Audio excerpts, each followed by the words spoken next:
treating an autistic person like a person doesn't make you a hero, it makes you human. My oldest son is autistic and non-speaking. He's also smart, funny, kind, loving, and a great problem solver. He shouldn't be an object of pity, nor should he be an object upon whom others can perform so-called good deeds to make themselves feel better. Being nice to my son or simply treating him like a human is not a heroic act. It's a human one. I've argued this in a recent article that criticizes the trend of valorizing non-disabled kids who take a disabled child to prom. I've talked about it on social media, but I'm not sure the point is clear. So, let me tell you a story.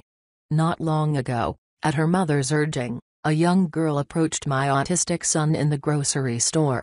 She said hello, and stared at him.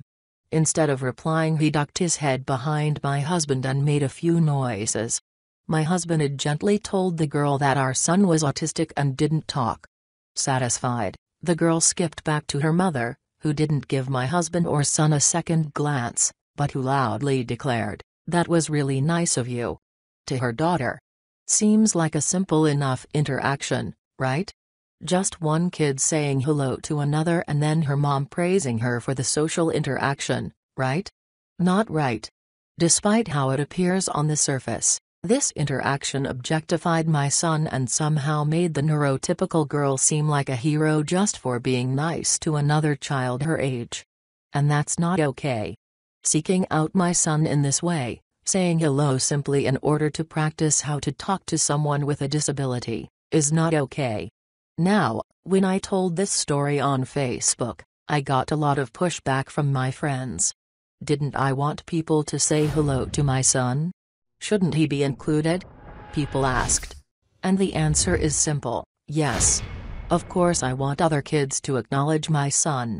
I want them to include him and fully understand his humanity, but I don't want him to be the object of someone else trying out a moment of "let's go talk to the disabled kid" apropos of nothing.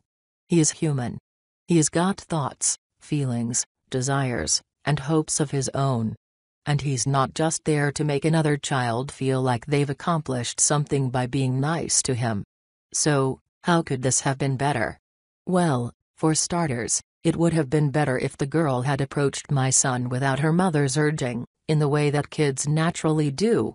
Or instead of praising her daughter so loudly, her mom could have made eye contact with my husband, thanked him, explained that her daughter was working on social interaction. Really anything that validated my child's humanity would have changed the tenor of this interaction.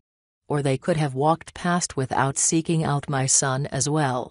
That would have been fine too, as he was engaged in grocery shopping with his dad and perfectly fine just being in the world as he was at that moment.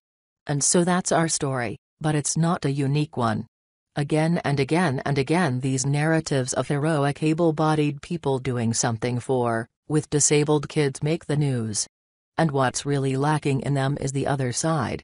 The story of the kid with the disability, who may or may not want to go to prom, sit alone at a lunch table, or be left alone while grocery shopping.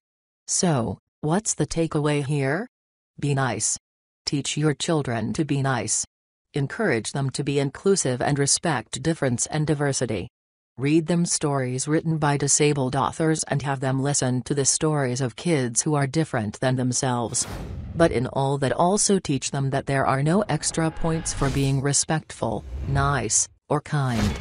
Don't signal boost when someone does something that's just an act of human kindness. Treating a disabled person like a person is not heroic. It's just something that good humans do to make the world a bit better for us all.